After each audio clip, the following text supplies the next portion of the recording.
And the people who refuse to condemn Candace's truly vicious attacks, and some of them are speaking here, are guilty of cowardice. Yes, cowardice. Ben, I've known you a long time, brother. You can't handle the truth. Let's face it, Ben Shapiro is the farthest thing from MAGA. Well, I found it kind of funny that Ben thinks he has the power to decide who gets excommunicated from the conservative movement.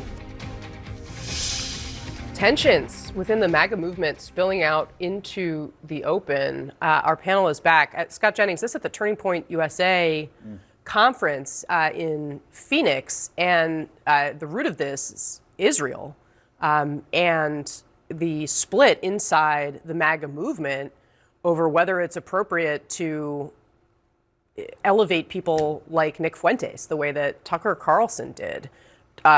How do you understand what we're seeing play out here? I mean, because they were talking specifically about Ben Shapiro, who's been, very defensive of Israel and critical of the Nick Fuentes situation.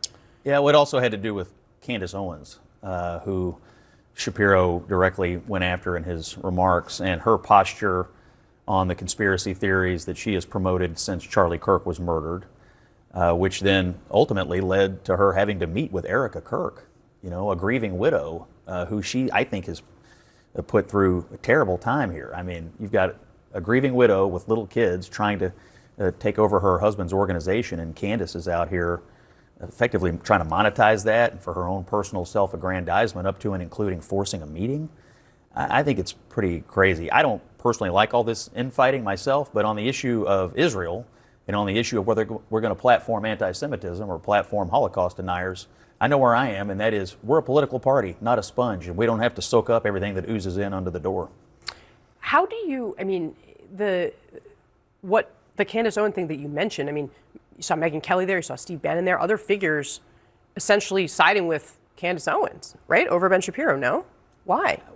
I don't know. It's somewhat complicated to me with these personalities and their interplay. I know this, platforming and absorbing hateful ideologies and conspiracy theories, especially regarding Charlie's murder, are the opposite of helpful and certainly the opposite of what I would consider to be in good taste, good form. The challenge that an organization like Turning Point is facing is that on an issue like Israel, or really any foreign policy issue, there are massive generational divides within the Republican Party. Things that for an older generation, support of Israel were sort of taken for granted. Of course, yes, this is our position. Younger conservatives very much do not fall in line with that view. They are quite critical in many cases of Israel. And the problem is, how do you allow for a broad range of debate about what is acceptable foreign policy in the Middle East that does not wind up playing footsie with the worst of the worst and these terrible ideologies that have no place being anywhere associated with conservatism? And that's what you're seeing them hash out, is where do you draw that line? I think what we're seeing is, respectfully, and I want to just pile on the Republican Party right now and say they're ripping each other apart, but I'm not sure most of the Republican base or most of America even cares what's happening in Phoenix with Turning Point USA. I think that the Republican base is what it is. There are issues about how we can afford X, Y, and Z. There are issues of, necessary issues of whether or not we're invading Venezuela, whether or not we're going to war, what a war on drugs looks like. I don't think that many people are worried about Ben Shapiro or Candace Owens. And I think that a lot of them, I'm friends with Ben, but I think that a lot of these individuals have a false sense of self.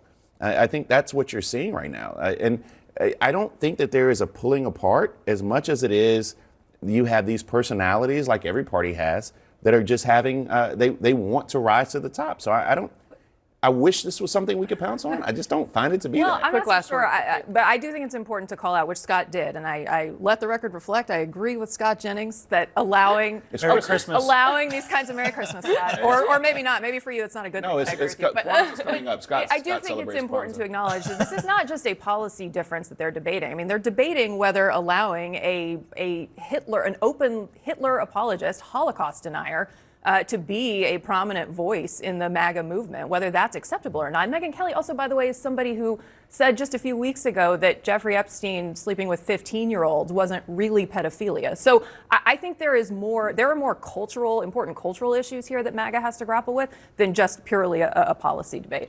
All right. Coming up next, the rise and fall